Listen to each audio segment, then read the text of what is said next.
All right, and let's move on to our last topic of the week. The most consistent fantasy player for you.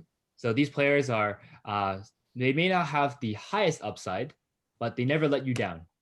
You know what you're gonna get with them being on your team, and of course, like if they do even better, that's great. But you know that they're not gonna have like some random off night, or you trust them.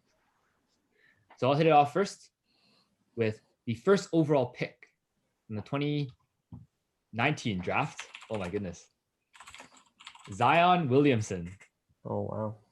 So going into this season, I think there was a lot of uncertainty about Zion just because he was injured for his rookie season, and a lot of people felt that they may draft him too high.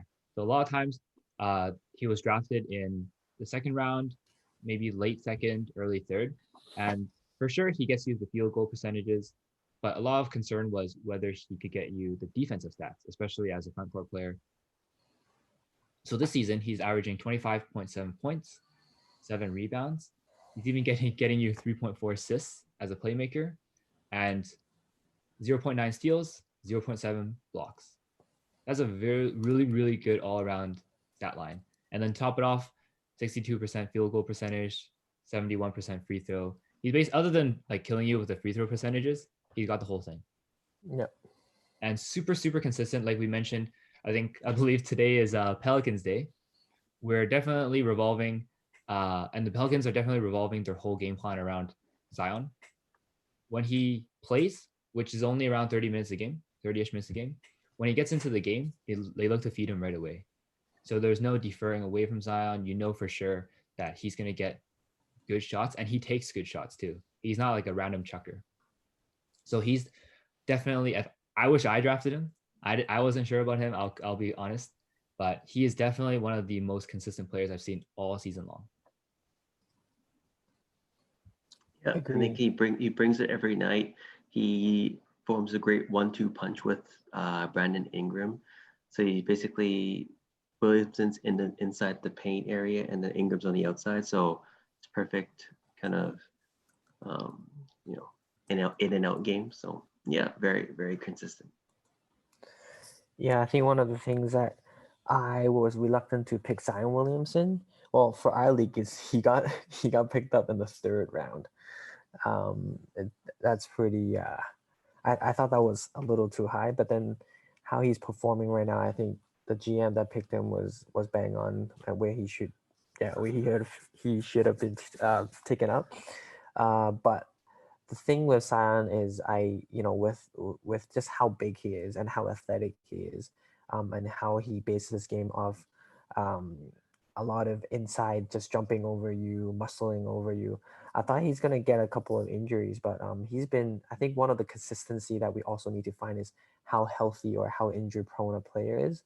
And Zion Williamson definitely surprised me in that sense that I thought he's gonna be like a Blake Griffin kind of like start of the in his career, but then he's been very consistent with not too much injury, which is very important in fantasy because it can be very frustrating when your IR when your injury spots start filling up with one of your top players. But he's been healthy. He's not like an Anthony Davis, so um, yeah, he is very consistent. And I love his field goal, man. This guy shoots like 80% field goal. No jokes. All right, so for I'll go next for my most consistent fantasy player of the year. This player is having a career year. Just every category across the board is hitting career highs. I'll just give you a bit of an example. So he's averaging 37 minutes per game, which is tops in the league. Shooting 42% from the 3-point line, 79% from the free throw line, averaging 11 rebounds, 6 assists, 1 steal, and 23 points. So all of those stats I just mentioned are all career highs. And the most important lead speaking fact is he's leading his team into a playoff spot, which is unexpected. So this player is a 2014 first round pick, and he plays on the New York Knicks, Julius Randle. So this guy for this year was a model. It's basically a model of consistency.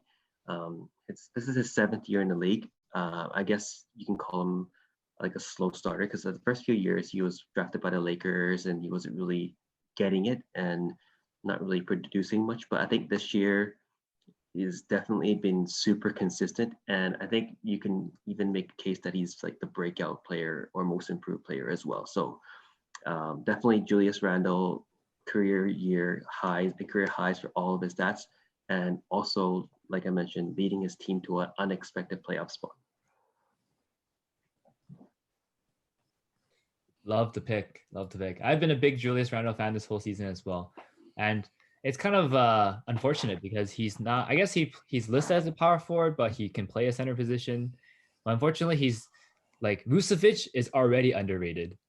And then Julius Randle is underrated. Yeah, he's a beast. Yeah, he's a beast. And can shoot so well now too. His threes Yeah. and everything. Because I think last year, his field goal of 3-point percentage was like 27%, 26%, and he basically jumped to 42% this year. So huge improvement. Yeah, with Julius Randolph, like I'm also a huge fan of his, but I'm still regretting till this day that I didn't pick him up last season, and this season I didn't pick him at all. Like I thought he's gonna regress, but then he just got even better. And like I think like Brian and Angus was saying, like I think he should be in the MVP conversation. Like obviously, you know, it might be a little too much, but then I think he deserves that in that conversation, and how he's pretty much the like he's pretty much the franchise player right now for the Knicks. And who would have thought like Julius Randolph would be a franchise player? And right now he is the franchise of the Knicks right now. Yeah. And the funny thing is, I don't know if you in Instagram, do you guys follow any like basketball skill trainer? But then I happen to follow Julius Randolph skill trainer.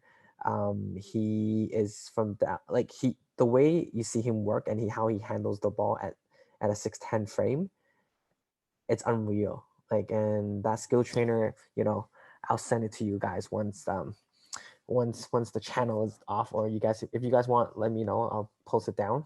Like his skill trainer is so sick too. Like I think he's in his mid 30s. He's ball handling, his footwork as a dribbling guard, it's unreal. So he's been training with him. I think that's also one of the reasons why he can take you off the dribble, and he can do a step back, and he's just been all over the place, and with stats to back it up. So Julius Randolph is that's a great pick, and he has no injuries too. So yeah, great pick. All right, yeah, boys. So my pick, I think we already mentioned this player before.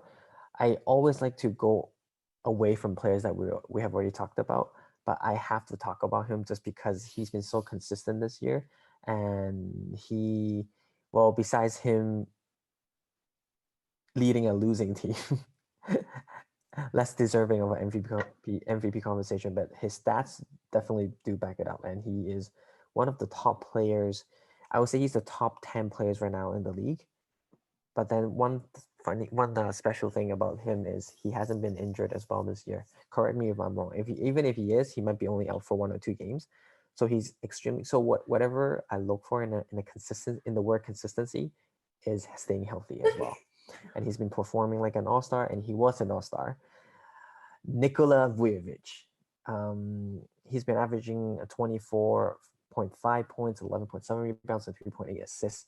Along he'll give you like 2 or 3 threes, and then as well as like steals and blocks, and with field goal percentage as well. The only knock on him I would say maybe is his free throw, but then he's not a huge volume free throw shooter, surprisingly, because he plays in the paint. But he's been so consistent, and the Magic is is still the Magic, but he's actually been on like a couple of rumor trade talks. So I would love to see him, competing with a contender, or with somebody who's fighting for the 8th seed to sneak into the playoffs. I would love to see what kind of player he will be in the playoff series, because I don't believe I've seen him in the playoffs yet.